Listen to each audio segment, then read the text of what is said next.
Hello everyone and welcome back to Ben pretty much rambles about all of the junk in his room. In the previous video I talked about all the Godzilla figures as well as all of the amiibos that I have as well as all the manga that I currently own, which I do eventually want to expand.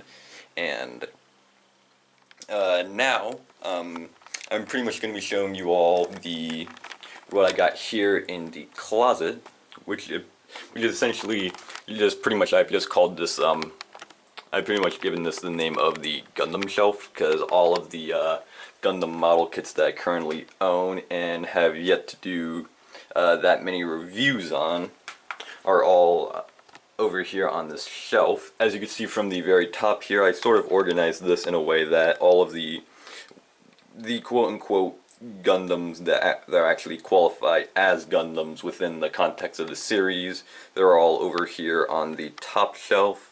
Because because they're quote unquote good guys in the Gundam series. And then we have all of the, I guess, semi-villain related mobile suits are over here on the bottom shelf, even though I'm not quite sure if all of these actually qualify as villains.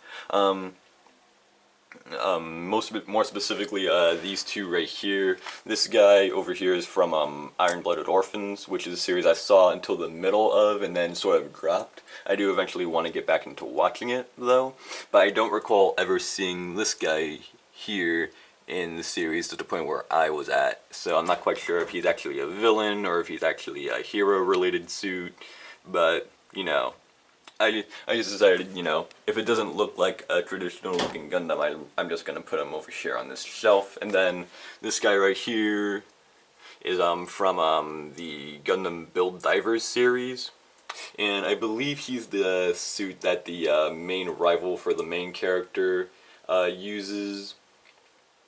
So whether or not he stays as a villain character or if he eventually becomes a good guy, I still don't know. But then of course you got all the other type of Gundam, which I'm really impressed by how this guy turned out. Because I know this sounds kind of weird to say, but I was actually kind of proud on the fact that I was able to pose him like this, because he has he has that sort of like a knight kind of look to him, with like the more traditional looking sword style for his beam saber, and him actually having a proper looking shield. And also, I really was intrigued by this sort of head design. Like the eye in the middle is very similar to like a Zaku related Gundam, but it has that sort of like pyramid, sort of shape on his head. I always got really interested in this sort of design, and I wanted a model kit to sort of represent that. And so then I eventually got him, and then he's pretty much been stuck in that pose ever since then. And then of course we got, this the master grade version of the Zaku 2, which I'm pretty sure a majority of Gundam model collectors probably own. You always got to have some sort of Zaku representation. And you can see I gave him the sort of like fin on the top of his helmet, which I'm pretty sure is supposed to be used for like higher ranking style Zakus, but I decided to put it in just because it looked cool. And as you can see from this area right here, I believe I actually did do a quote-unquote review of this figure.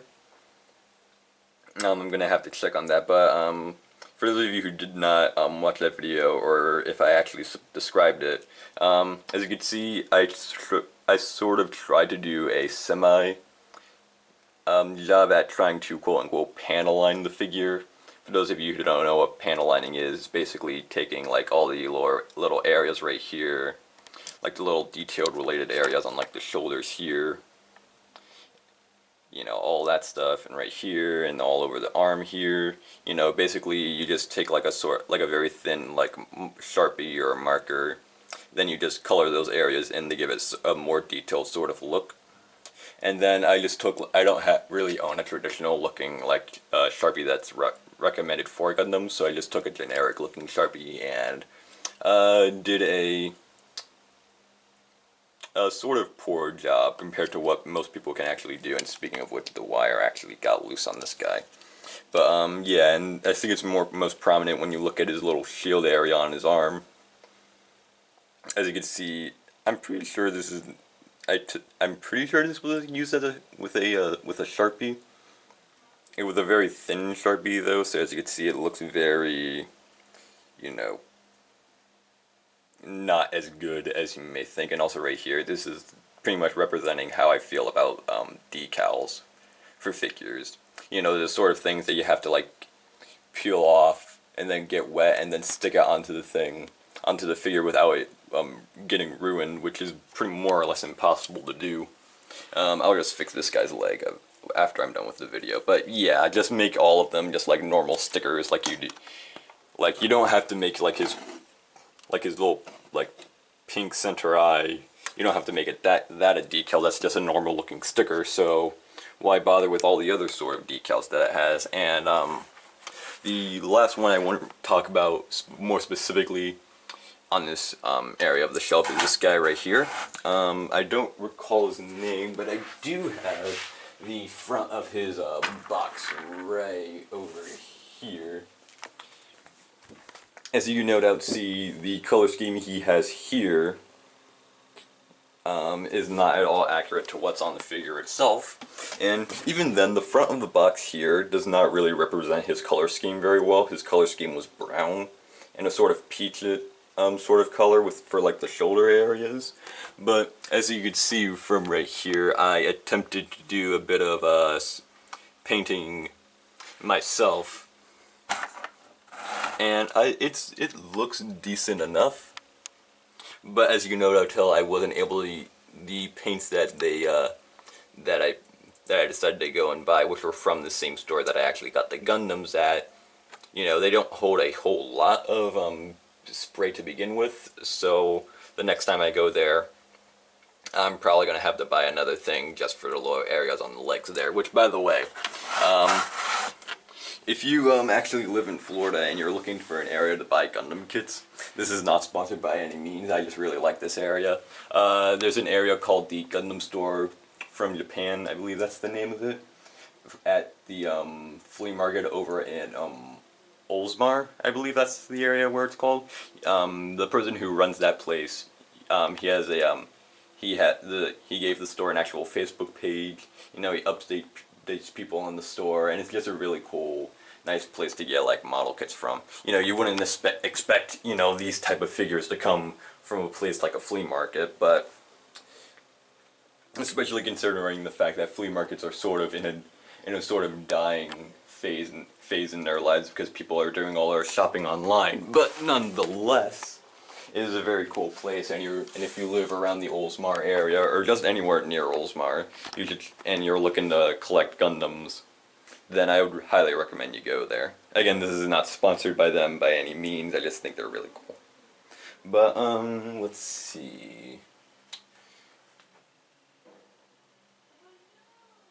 Okay, we have ourselves around 5 minutes, so I hope you all enjoyed these two parts to me just talking about all the stuff that I keep here in my room.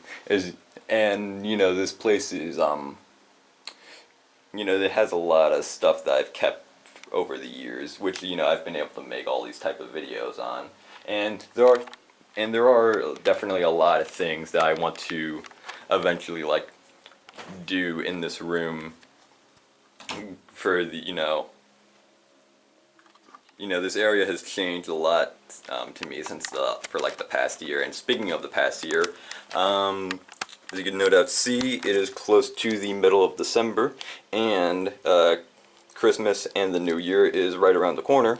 So hopefully I'll be able to get all that cool stuff done around the time 2020 comes out. I do eventually want to like find like a proper area for all of the, you know, this stuff that you can know that see right here. You know, I eventually want to get even more model kits, and then, you know, make this area more of a proper looking Gundam related shelf. You know, I want to get even more mangas and probably move all of them over to this shelf here, or maybe like stack them over on the desk here. Oh, and by the way, speaking of all Gundam related stuff, I completely forgot to mention what's in this box here. This is basically what I call the spare parts box. It basically has any sort of like spare parts that the models come with that you know, you should never really bother throwing away, like alternate hands, you know, all of the instruction manuals, and, you know, the little runner areas with like pieces like this that you don't use for the figures. They're just there for like spare parts and all that.